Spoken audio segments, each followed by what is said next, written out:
The recent election of Cardinal Giorgia Bergoglio to the position of Pope Francis I was an unprecedented event the world has never before witnessed. It is the first time in history that a member of the Jesuit order has been elected to the highest position of the Roman Catholic Church. Reactions worldwide varied from jubilation to matter-of-fact acceptance to disinterest. These very reactions reveal appalling ignorance of the true nature of the Jesuit order. Widely regarded as a benevolent missionary order, known for its educational institutions, the Jesuit order, as the Society of Jesus is commonly known, has long played an incredibly influential, albeit secretive, role in the destinies of nations, organizations, and individuals. Rulers, presidents, scholars, and even Catholics themselves, who are aware of the evil perpetrated by this powerful, far-reaching order, have left on record grave warnings that all should heed. Following is a compilation of quotes from a variety of sources. Some admit that their own diabolical organizations were modeled on Jesuit principles. Others give warning. A number of those who sought to warn did so at the cost of their lives. World's Last Chance would encourage all to carefully study the following material. Proverbs 1:5 tells us, "A wise man will hear and will increase learning, and a man of understanding shall attain unto wise counsels." Ignatius Loyola, 1491 to 1556, founder of the Society of Jesus and its first superior general. Nor will it contribute a little to our advantage if with caution and secrecy we foment and heighten the animosities that arise among princes and great men, even to such a degree that they may weaken each other. But if there appear any likelihood of reconciliation, then as soon as possible let us endeavor to be the mediators, lest others prevent us. Finally, let all with such artfulness gain the ascendant over princes, noblemen, and the magistrates of every place, that they may be ready at our beck even to sacrifice their nearest relations and most intimate friends when we say it is for our interest and advantage. Let proper methods be used to get knowledge of the animosities that arise among great men, that we may have a finger in reconciling their differences. For by this means we shall gradually become acquainted with their friends and secret affairs, and of necessity engage one of the parties in our interests. Immediately upon the death of any person of post, let them take timely care to get some friend of our society preferred in his room. But this must be cloaked with such cunning and management as to avoid giving the least suspicion of our intending to usurp the prince's authority. Putting aside all private judgment, we should always be ready to accept this principle. I will believe that the white I see is black, if the hierarchical church so defines it.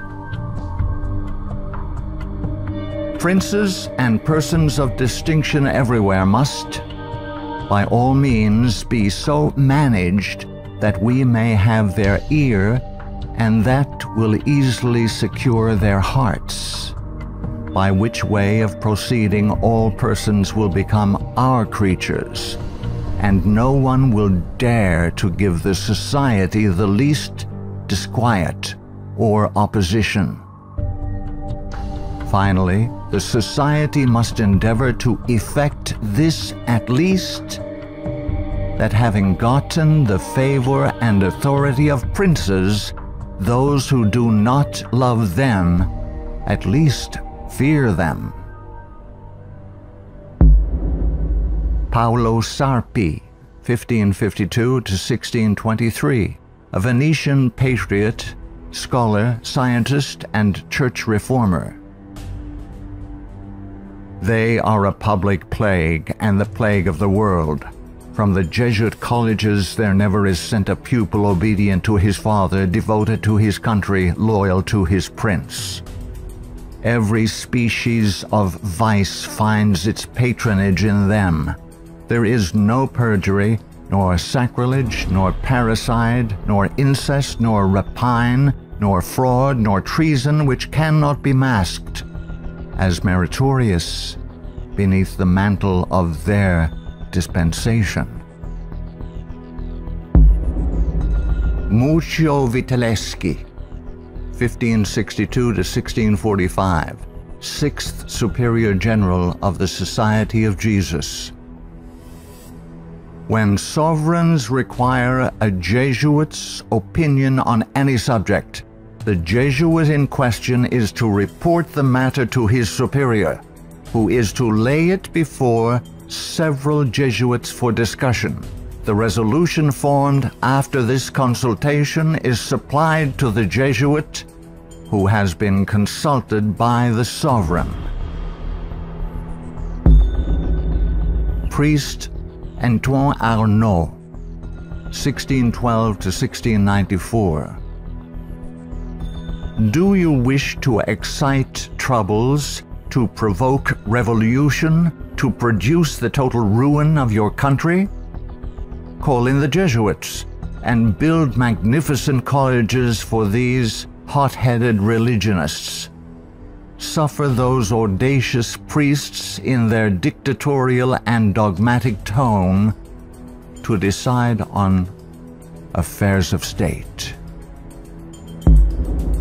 Michelangelo Tamburini, 1648 to 1730, 14th Superior General of the Society of Jesus. See, sir, from this chamber I govern not only to Paris, but to China, not only to China, but to all the world, without anyone to know how I do it. Pope Clement XIV, 1705 to 1774. Following are Pope Clement XIV's words upon signing the Bull of Suppression and Extinction of the Jesuits. A bull is the strongest legal document a pope can issue. The suppression is accomplished. I do not repent of it, having only resolved on it after examining and weighing everything, and because I thought it necessary for the Church. If it were not done, I would do it now. But this suppression will be my death. Pope Clement XIV knew the Jesuits very well and expected to die at their hands. He was correct. He was poisoned. A peasant woman was persuaded by means of a disguise to procure entrance into the Vatican and offered to the Pope a fig in which poison was concealed. Clement XIV was exceedingly fond of this fruit and ate it without hesitation. The same day the first symptoms of severe illness were observed, and to these rapidly succeeding violent inflammation of the bowels. He soon became convinced that he was poisoned and remarked, "Alas, I knew they would poison me, but I did not expect to die in so slow and cruel a manner." His terrible sufferings continued for several months. When he died, the poor victim, said Comenin, of the execrable Jesuits to which the Bishop of Pistoia, Scipio di Ricci, the nephew and heir of Jesuit General Ricci, fully agreed. Pope Pius VII, the Pope who restored the Society of Jesus. Soon after Pope Pius VII was released from Napoleon's prison in 1814, he quickly restored the Society of Jesus with the papal bull Sollicitudo Omnium Ecclesiarum. If any should again attempt to abolish it, the Society of Jesus, he would incur the indignation of Almighty God and of the holy apostles Peter and Paul. John Adams, 1735–1826, second President of the United States of America. In 1816, John Adams wrote to Thomas Jefferson, third President of the United States, regarding the restoration of the Society of Jesus.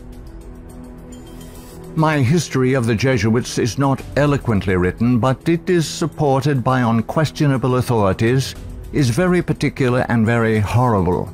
Their restoration is indeed a step toward darkness, cruelty, perfidy, despotism, death. I do not like the appearance of the Jesuits.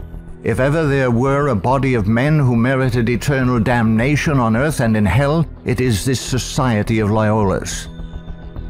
Shall we not have regular swarms of them here, in as many disguises as only a king of the gypsies can assume, dressed as painters, publishers, writers, and schoolmasters? If ever there was a body of men who merited eternal damnation on earth and in hell, it is this Society of Loyolas.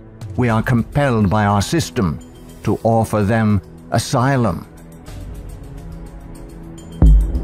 Napoleon Bonaparte, 1769–1821, Emperor of the French. The Jesuits are a military organization, not a religious order. Their chief is a general of an army, not the mere father abbot of a monastery. And the aim of this organization is power. Power in its most despotic exercise. Absolute power, universal power, power to control the world by the volition of a single man. Jesuitism is the most absolute of despotisms, and at the same time the greatest and most enormous of abuses. The general of the Jesuits insists on being master sovereign over the sovereign. Wherever the Jesuits are admitted, they will be masters, cost what it may. Their society is by nature dictatorial, and therefore it is the irreconcilable enemy of all constituted authority. Every act, every crime, however atrocious, is a meritorious work, if committed for the interest of the Society of the Jesuits or by the order of the general. Adam Weishaupt, 1748–1830, a Jesuit German philosopher and founder of the Order of the Illuminati. The degree of power to which the representatives of the Society of Jesus had been able to attain in Bavaria was all but absolute. Members of the order were the confessors and preceptors of the electors, hence they had a direct influence upon the policies of government.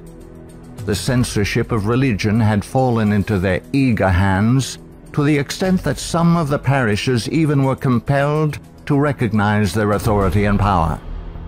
To exterminate all Protestant influence and to render the Catholic establishment complete, they had taken possession of the instruments of public education. It was by Jesuits that the majority of the Bavarian colleges were founded, and by them they were controlled. By them also the secondary schools of the country were conducted. The Marquis de Lafayette, 1757–1834, a French statesman and general. It is my opinion that if the liberties of this country, the United States of America, are destroyed, it will be by the subtlety of the Roman Catholic Jesuit priests, for they are the most crafty, dangerous enemies to civil and religious liberty. They have instigated most of the wars of Europe. Friedrich von Hardenberg, 1772 to 1801, German philosopher. Never before in the course of the world's history had such a society, that is, the Jesuit order, appeared. The old Roman Senate itself did not lay schemes for world domination with greater certainty of success. André-Marie Jean-Jacques Dupin, 1783 to 1865, a French statesman. The Jesuits are a naked sword whose hilt is at Rome, but its blade is everywhere, invisible until its stroke is felt. Samuel Morse, 1791 to 1872, American inventor of the telegraph. They are Jesuits.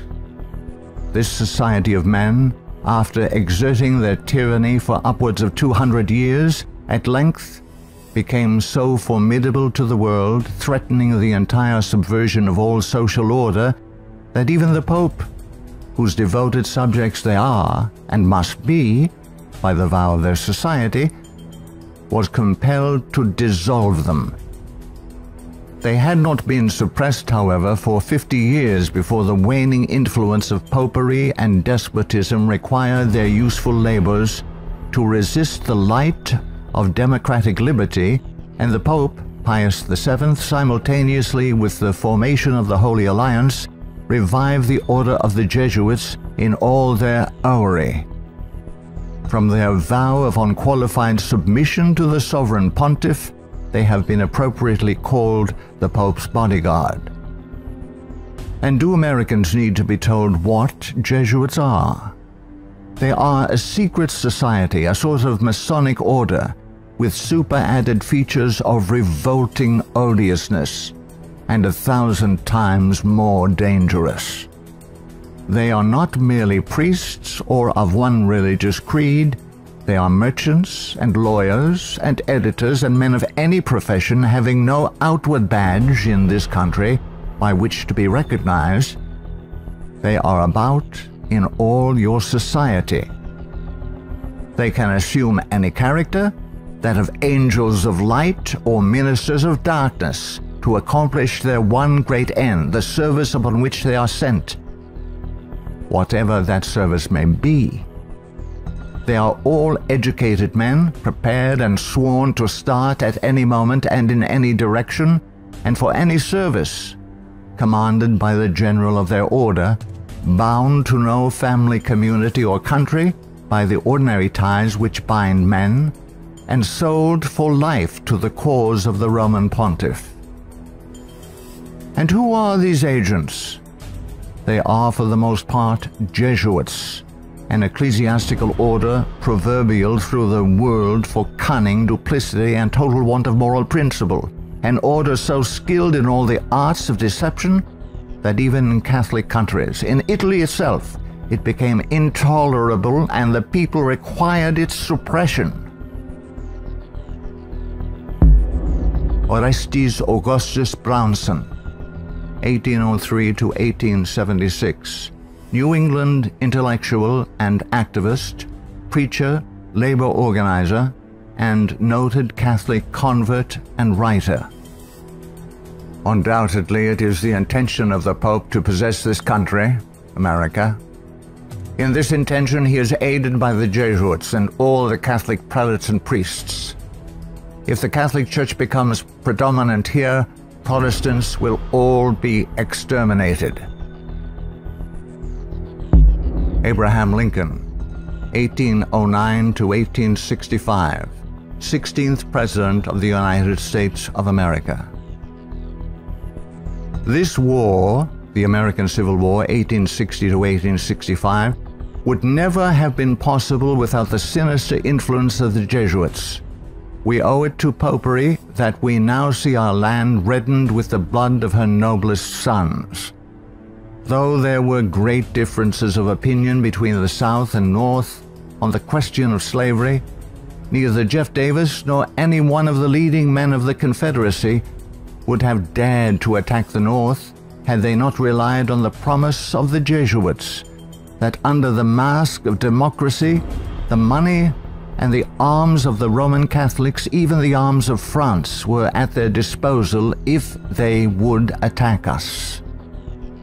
The Protestants of both the North and South would surely unite to exterminate the priests and the Jesuits if they could learn how the priests and nuns and the monks which daily land on our shores under the pretext of preaching their religion are nothing else but the emissaries of the Pope, of Napoleon III, and the other despots of Europe to undermine our institutions, alienate the hearts of our people from our Constitution and our laws, destroy our schools, and prepare a reign of anarchy here as they have done in Ireland, in Mexico, in Spain, and wherever there are any people who want to be free.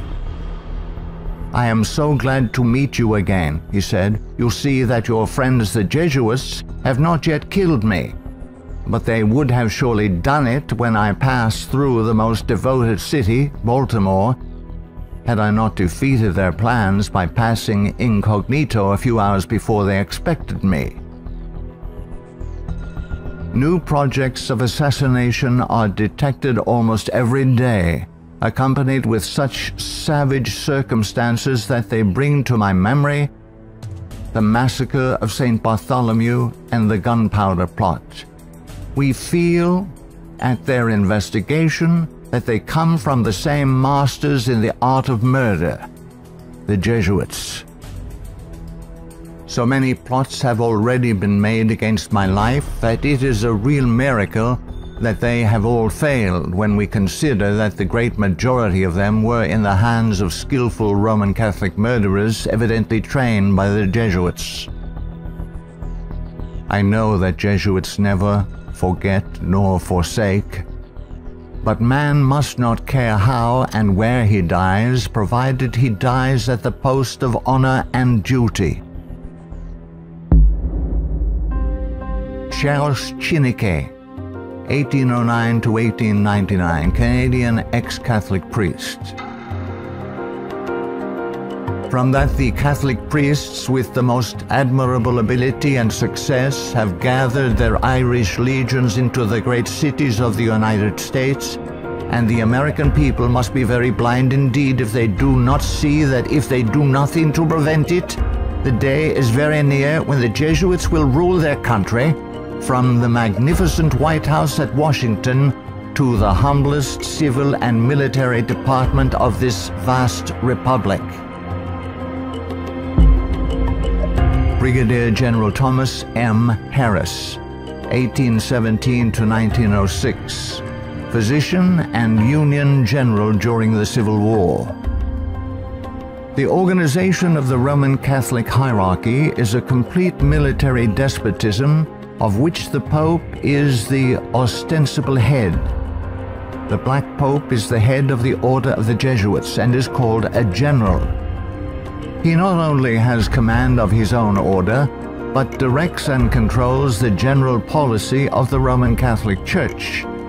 He is the power behind the throne and is the real potential head of the hierarchy. There is no independence of thought or of action in its subordinate parts, implicit and unquestioning obedience to the orders of superiors in authority is the sworn duty of the priesthood of every grade. It would seem that the Jesuits had had it in mind from the beginning of the war, the American Civil War of 1861 to 1865, to find an occasion for the taking off, that is the assassination, of Mr. Abraham Lincoln. The favorite policy of the Jesuits is that of assassination. Fyodor Dostoevsky, 1821 to 1881, famous Russian novelist. The Jesuits are simply the Roman army for the earthly sovereignty of the world in the future, with the Pontiff of Rome for emperor. That's their ideal. It's simple lust of power, of filthy earthly gain, of domination, something like a universal serfdom with them as masters. That's all they stand for. They don't even believe in God, perhaps. Margaret F. Cusick, 1829 to 1899, converted nun of Kenmare. The great idea of the Jesuit has always been a universal spiritual and temporal monarchy in which the Jesuit should reign supreme. England has always been the place desired for the base of operations necessary for this end. Hence the blood, the tears shed, and the schemes undertaken in this country by the Jesuit. He has by no means ended his efforts for the subjugation of the world to Rome through England. When the Jesuit is expelled from one place, he is not slow to find another. France may reject him, not without cause, but England opens her arms to him. Catholic Italy may deprive him of the glories of his once famous home in the Jesuits, but America opens her doors to him. He is the wandering Jew of the Romish Church. He is followed by the execrations of those by whom he was once beloved until they discovered his iniquities. Charles Haddon Spurgeon, 1834 to 1892, British particular Baptist preacher known as the Prince of Preachers. Our ancient enemies have small belief in our common sense if they imagine that we shall ever be able to trust them, after having so often beheld the depths of Jesuitical cunning and duplicity. The sooner we let certain archbishops and cardinals know that we are aware of their designs and will in nothing cooperate with them, the better for us and our country. Of course, we shall be howled at as bigots, but we can afford to smile at that cry when it comes from the church which invented the Inquisition.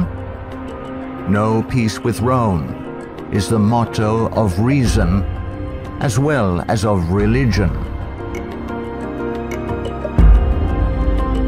Richard W. Thompson, 1809 to 1900, Secretary of the Navy, United States of America.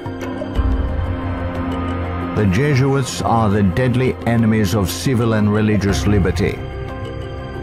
The Jesuit general occupies the place of God and must be obeyed, howsoever the peace and welfare of the multitude may be imperiled or the nations be convulsed from center to circumference. The Society of Jesuits must obtain the mastery, even if general anarchy shall prevail, or all the world besides be covered with the fragments of a universal wreck. The sovereigns of the Holy Alliance had massed large armies and soon entered into a pledge to devote them to the suppression of all uprisings of the people in favor of free government. And he, Pius VII, desired to devote the Jesuits, supported by his pontifical power, to the accomplishment of that end. He knew how faithfully they would apply themselves to that work, and hence he counseled them in his decree of restoration to strictly observe the useful advices and salutary counsels whereby Loyola had made absolution the cornerstone of the society. Luigi de Sanctis, 19th century ex-official censor of the Inquisition. All these things caused the Father General of the Jesuits to be feared by the Pope and sovereigns. A sovereign who is not there, the Jesuits' friend, will sooner or later experience their vengeance. At what then do the Jesuits aim? According to them, they only seek the greater glory of God. But if you examine the facts, you will find that they aim at universal dominion alone. They have rendered themselves indispensable to the Pope, who without them could not exist, because Catholicism is identified with them. They have rendered themselves indispensable to governors and hold revolutions in their hands. And in this way, either under one name or another, it is they who rule the world. He who thinks he knows the Jesuits by having read all the books that were written in the past century, the 18th century, to unmask them would be grossly deceived. The Jesuitism of that day was an open war against the gospel and society. The Jesuitism of the present is a slow but contagious and deadly disease which secretly insinuates itself. It is a poison taken under the name of medicine. G. B. Niccolini, Italian ex-Catholic, in 1854 published the finest Italian history of the Jesuits in existence. Take the Jesuit for what he ought or appears to be, and you commit the greatest of blunders. Draw the character after what the Jesuit seems to be in London, you will not recognize your portrait in the Jesuit of Rome. The Jesuit is the man of circumstances. Despotic in Spain, constitutional in England, republican in Paraguay, bigot in Rome, idolater in India. He shall assume and act out in his own person, with admirable flexibility, all those different features by which men are usually to be distinguished from each other. He will accompany the gay women of the world to the theater and will share in the excesses of the debauchee. With solemn countenance he will take his place by the side of the religious man at church, and he will revel in the tavern with the glutton and the sot. He dresses in all garbs, speaks all languages, knows all customs, is present everywhere, though nowhere recognized, and all this, it should seem, O monstrous blasphemy, for the greater glory of God, ad majorum Dei gloriam. The members of the society are divided into 4 classes: the professed, coadjutors, scholars, and novices. There is also a secret 5th class, known only to the general and a few faithful Jesuits, which perhaps more than any other contributes to the dreaded and mysterious power of the order. It is composed of laymen of all ranks, from the minister to the humble shoeboy. These are affiliated to the society, but not bound by any vows. They are persons who will make themselves useful. They act as the spies of the order, and serve, often unwittingly, as the tools and accomplices in dark and mysterious crimes. The Jesuit Father Francis Pellico candidly confesses that the many illustrious friends of the society remain occult and obliged to be silent. There is no record in history of an association whose organization has stood for 300 years unchanged and unaltered by all the assaults of men and time, and which has exercised such an immense influence over the destinies of mankind. The ends justify the means is his favorite maxim, and as his only end, as we have shown, is the order, at its bidding, the Jesuit is ready to commit any crime whatsoever. The immense wealth of the Jesuits has been bequeathed to them by wills made at the last hour. Francis Parkman, 1823 to 1893, American historian. The Jesuits then, as now, were the most forcible exponents of ultramontane principles. The Church to rule the world, the Pope to rule the Church, the Jesuits to rule the Pope. Such was and is the simple program of the Order of Jesus, and to which they have held fast except on a few rare occasions of misunderstanding with the vice-regent of Christ. Hector Macpherson, 1851 to 1924, prolific Scottish writer and journalist. So hurtful was the Jesuit order found to be that up to 1860 it was expelled no fewer than 70 times from countries which had suffered from its machinations.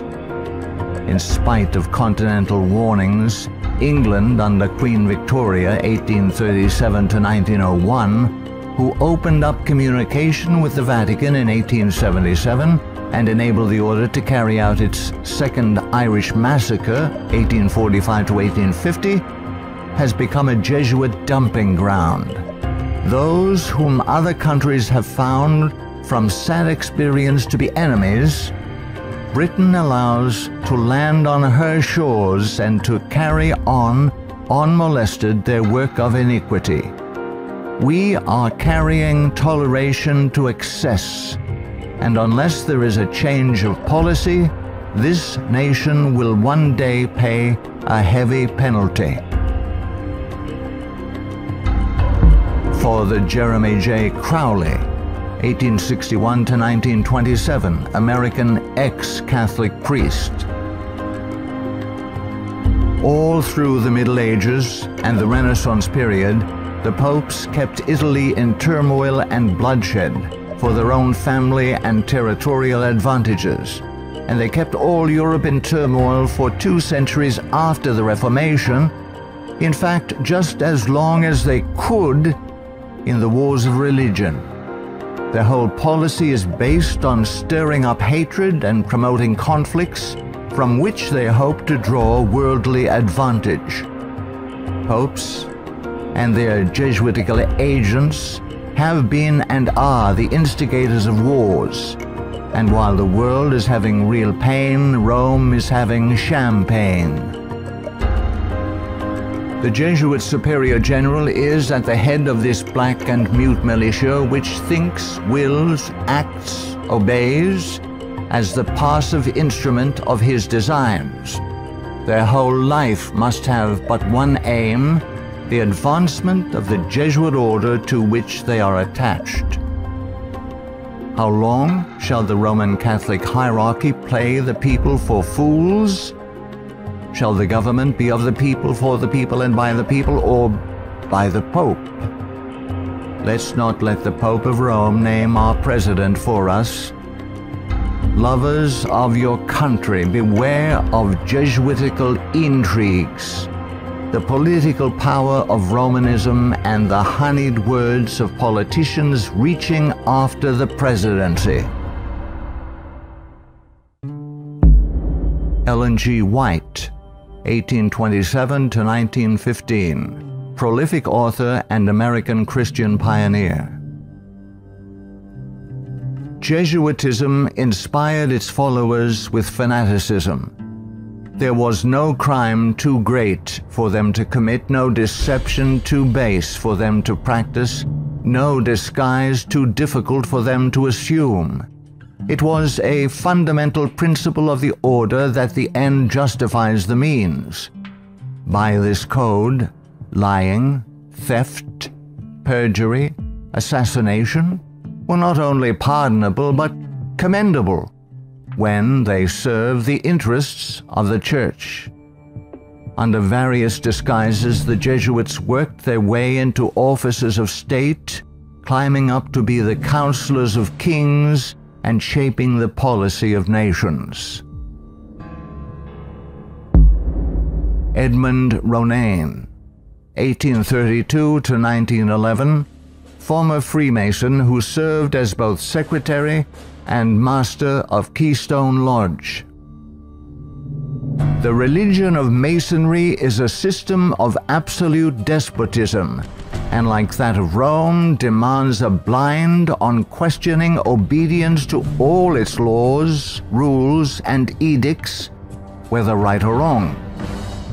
What a singular commentary on the indifference, the subserviency, or the cowardice of society that an institution professedly organized by such cunning knaves, the Jesuits, and for such base purposes, and which has been sustained by fraud, falsehood, and deception from the commencement of its career to the present time, should be permitted today to dictate to, if not virtually to rule the nation, and to create such a dread in communities that even some of the ministers of Christian denominations, who detest its vile philosophy and who would like to see it swept from the face of the earth, are absolutely afraid to mention its name, either in the pulpit, the prayer meeting, or the Sabbath school, lest its secret vendetta vengeance might, in some concealed manner, be wreaked upon them.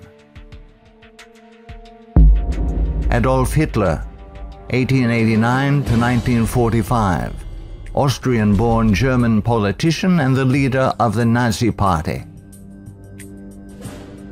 I have learned most of all from the Jesuit order. So far, there has been nothing more imposing on earth than the hierarchical organization of the Catholic Church. A good part of that organization I have transported direct to my own party. The Catholic Church must be held up as an example. I will tell you a secret. I am founding an order. In Himmler, I see our Ignatius de Loyola. Walter Friedrich Schellenberg, 1910 to 1952, German SS Brigadier Führer, who rose through the ranks of the SS to become the head of foreign intelligence. The SS had been organized by Himmler according to the principles of the Jesuit order. The rules of service and spiritual exercises prescribed by Ignatius de Loyola constituted a model which Himmler strove carefully to copy. Absolute obedience was the supreme rule. Every order had to be executed without comment.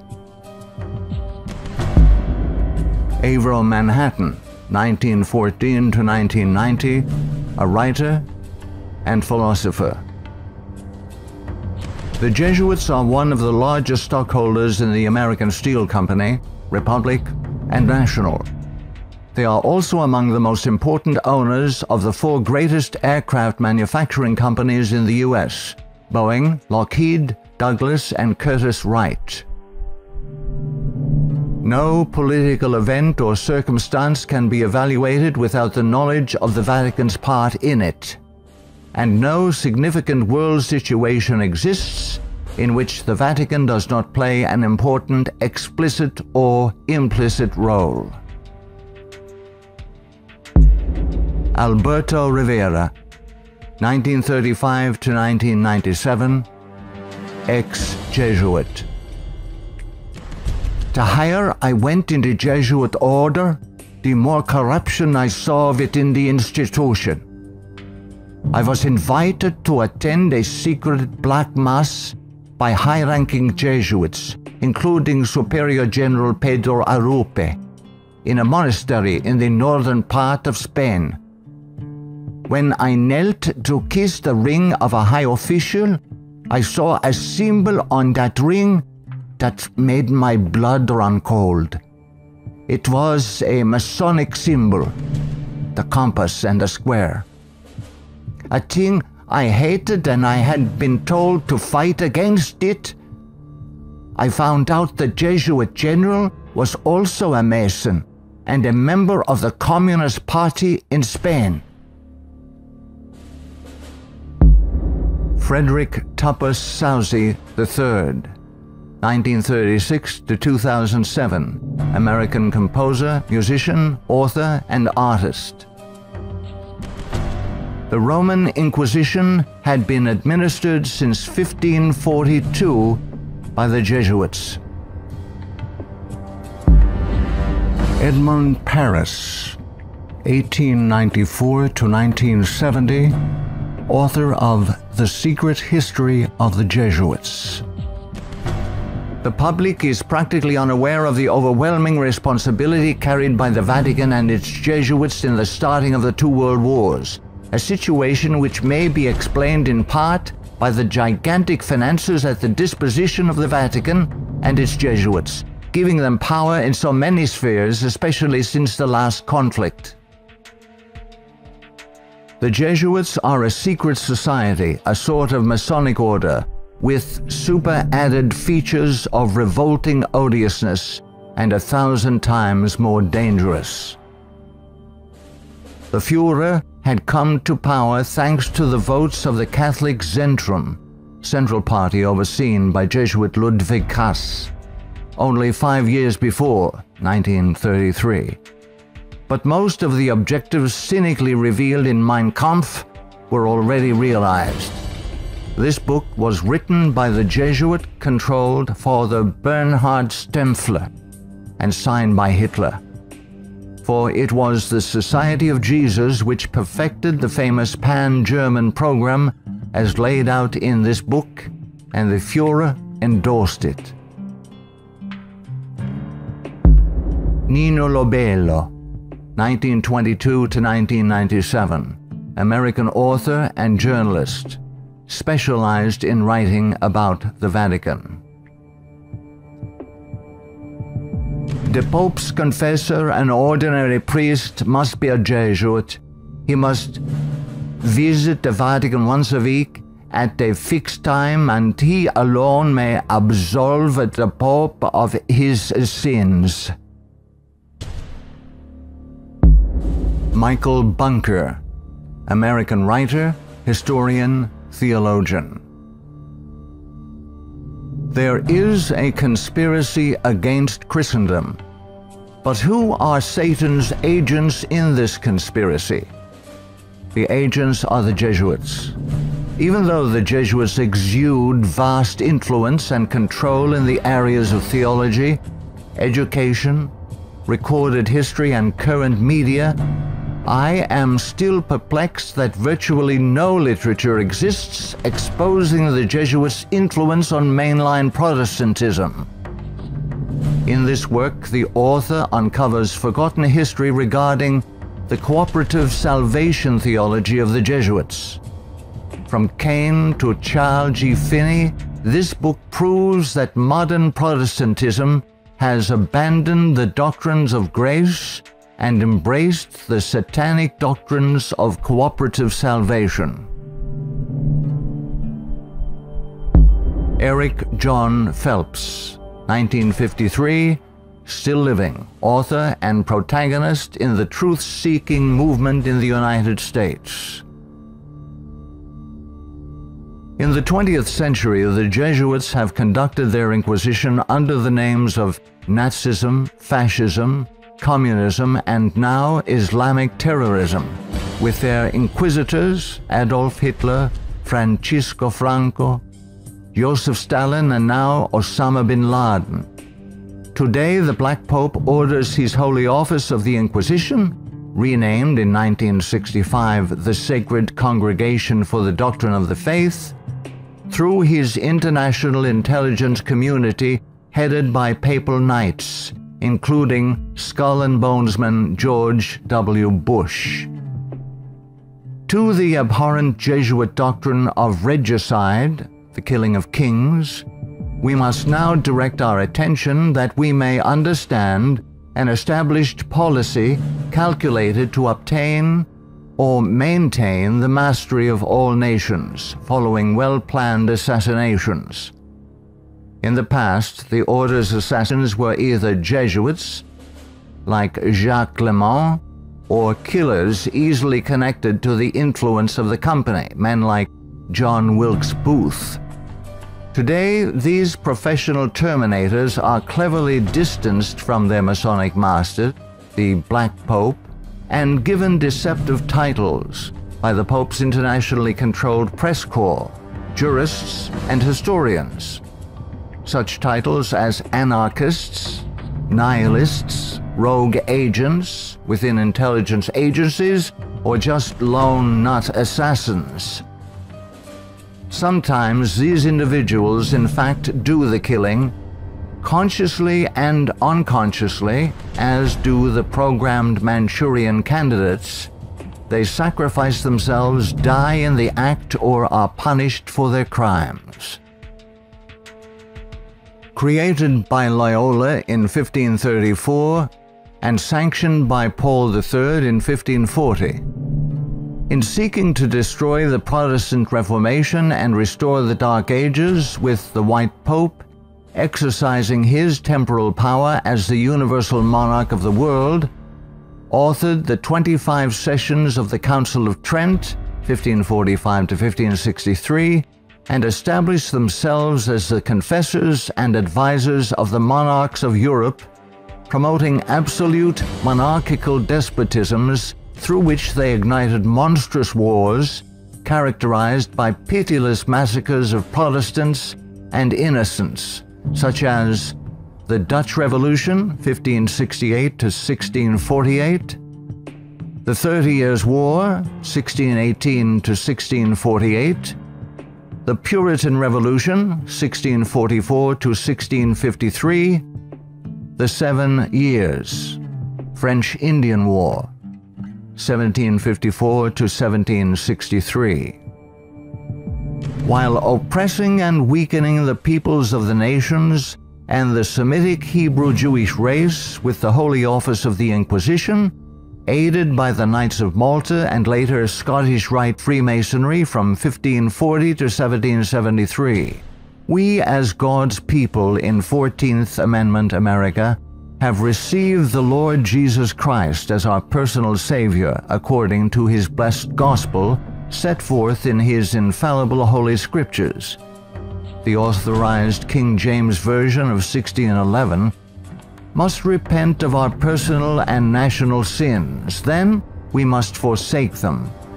Some of those sins are: 1. Permitting the army of the Black Pope, the company of the Society of Jesus, to exist, mightily prosper, and absolutely control the government of the United States through its Council on Foreign Relations within our borders. 2.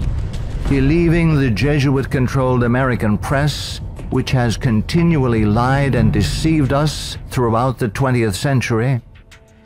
3.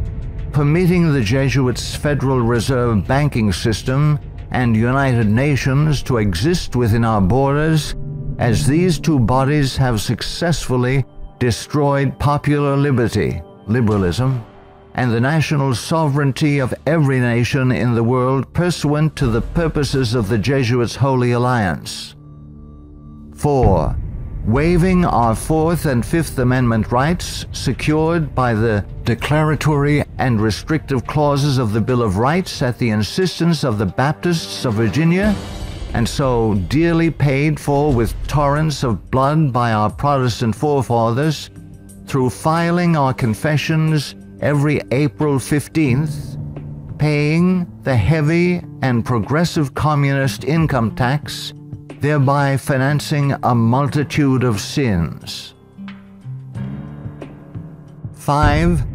Permitting the drafting, vaccinating, and sending of our sons abroad to fight the Pope's foreign wars, such as the war in Vietnam and the recent wars in Serbia, Iraq, and now Afghanistan, resulting in the further destruction of American liberals and foreign heretics so condemned by the Jesuits' Council of Trent. 6. Permitting the Jesuits, in control of the government of the American Empire, to use our military and financial might to enthrone dictators around the world whose first allegiance is to Rome, thereby restoring the temporal power of the Jesuits, infallible Pope, returning the world to the Dark Ages. 7.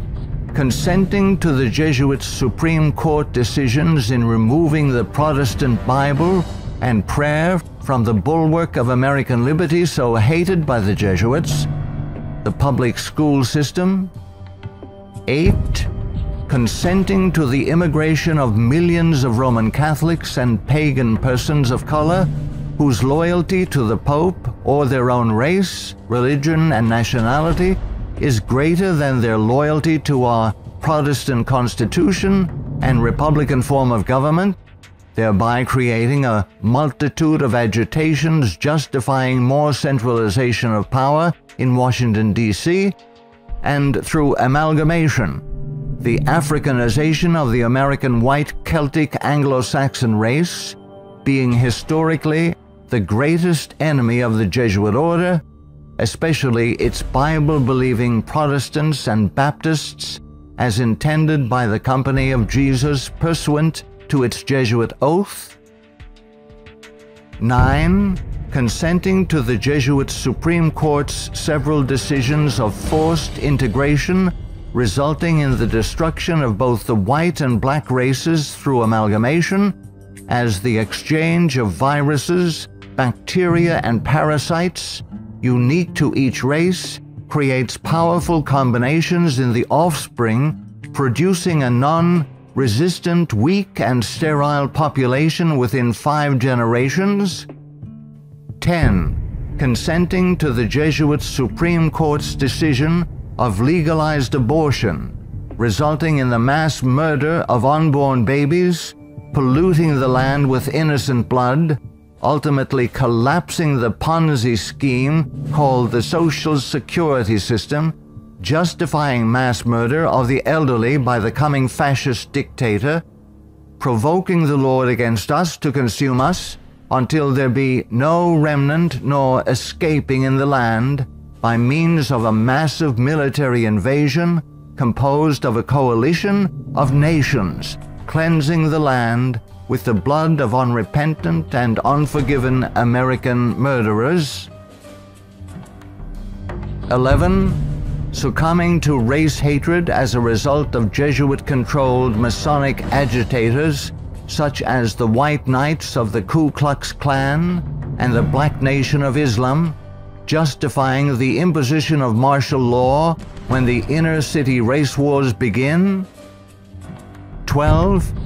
Sheepishly giving up our real wealth, gold and silver coins in exchange for indulgences, the Jesuits' worthless paper money called Federal Reserve notes, and thereby becoming a nation of overworked, unprincipled, money-hungry thieves. 13. Consenting to the cattle brand of the Jesuits' Social Security number as a means of identification to be used by their international intelligence community, begun by Hitler's SS at Dachau, it being the forerunner of. 14.